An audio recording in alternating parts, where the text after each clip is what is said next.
Thank you. I'll give it to him. You know, in reference to the question asked of Mr. Gardner in terms of his salary and bonuses, I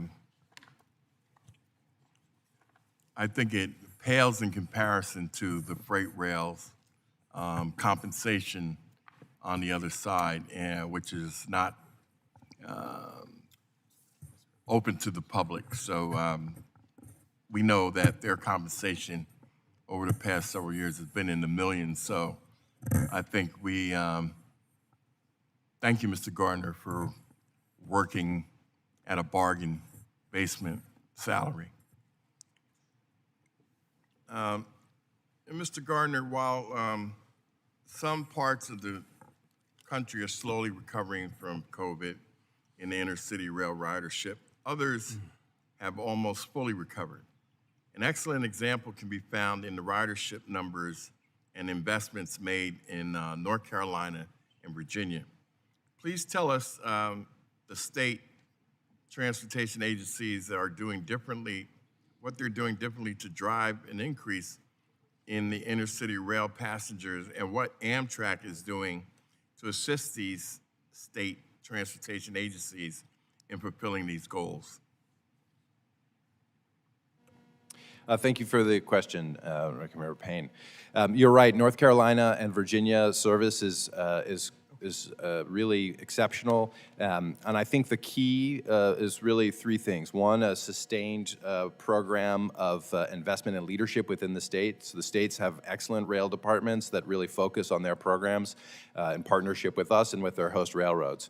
And they've been willing to invest significantly. While I agree with the chairman that our focus has to be on improving the network we have and rebuilding our assets, and that's what the IIJ funds allows us to do, recapitalize our assets.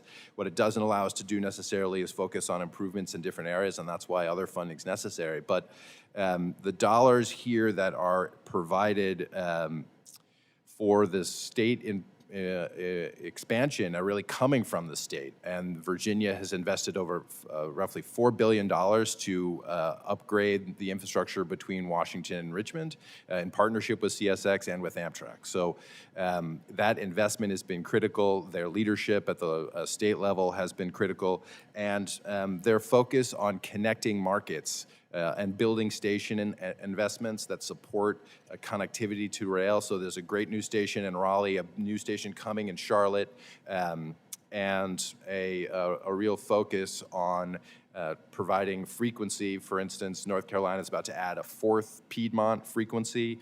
So creating enough utilities so that passengers have trains they can take at the right times of day, at the right trip time to connect to those markets. So we see Virginia through its service to the south in Roanoke, Newport News, Norfolk, and Richmond really exceeding their goals in terms of ridership growth coming back from the pandemic, and a great opportunity long-term to further connect the Northeast Corridor to the Southeast and really build a coastal connection of high-quality frequent service. Thank you. Thank you. Mr. Warren, one of the many benefits of the rail service across the Northeast Corridor is getting cars off the roads and preventing additional air traffic in our already congested airspace. Can you please elaborate on how proposed infrastructure projects across the Northeast Corridor and the goal to reduce the state of good repair backlog will benefit the communities in the region economically, and how these impacts will impact the global fight against climate change? Yeah, thank you. The transportation is the sector that emits the highest level of greenhouse gases. So the more we can do to attract riders to Northeast Corridor trains, most of which are electrified, the more we can reduce greenhouse gas emissions. Also has the added benefit of reducing automobile congestion. I just rode down much of the corridor from Vermont, Massachusetts, Connecticut, through New York, New Jersey, Delaware this weekend, and you know, I sure wish more people, including myself, were taking the train for that trip. So a lot of the work we're doing to create more reliable service, more frequent service, faster service is going to bring more riders, and it's going to take riders from automobiles, take riders from airplanes, both of which emit significantly more greenhouse gas emissions, and also add to congestion on our roads, I-95 and other roads, and the aviation system. So the more we can implement our Connect NEC plan, bring more riders to the Amtrak and commuter trains on the corridor, the better off we'll be, both from a congestion perspective and a climate perspective. Thank you. And, you know, the few times that I don't use Amtrak to come to work, I drive down and I have to leave between midnight and 4 in the morning in order to bypass all that traffic between New Jersey and Washington, D.C. So thank you for that. This question is for both of our witnesses. You know, I'll continue to work on a disadvantaged business enterprise requirement for the FRA funding, but in the meantime, could you share what efforts you're making to ensure contracts are going to help create a level playing field for small businesses owned and controlled by socially and economically disadvantaged individuals? Ranking Member Payne, I'm pleased to report we've made a lot of progress on supplier diversity and DBEs. As you know, we've got a supplier diversity program, which includes minority and women-owned business enterprises, veterans and service-disabled veteran-owned businesses, disadvantaged business enterprises, small businesses, et cetera.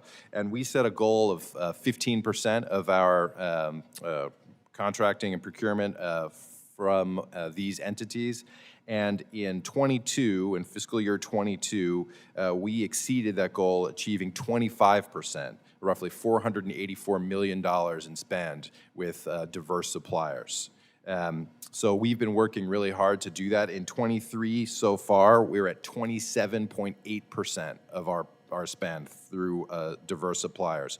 And we have a new upgraded supplier diversity office, which is doing 27 outreach events throughout this year, and a new small business resource center, because there are many small businesses of all types that are out there that have important capabilities to offer Amtrak and the rail industry, particularly as we're growing, and we're working hard to create a bigger supply base, both so we can get better quality, but also better pricing and ensure redundancy in terms of supply, because as we all saw during the pandemic, supply chain challenges certainly impacted us, and we want to make sure we have a robust base of potential suppliers. So this is a good business to invest in a diverse range of suppliers who can meet our needs from all across America and really allow us to succeed.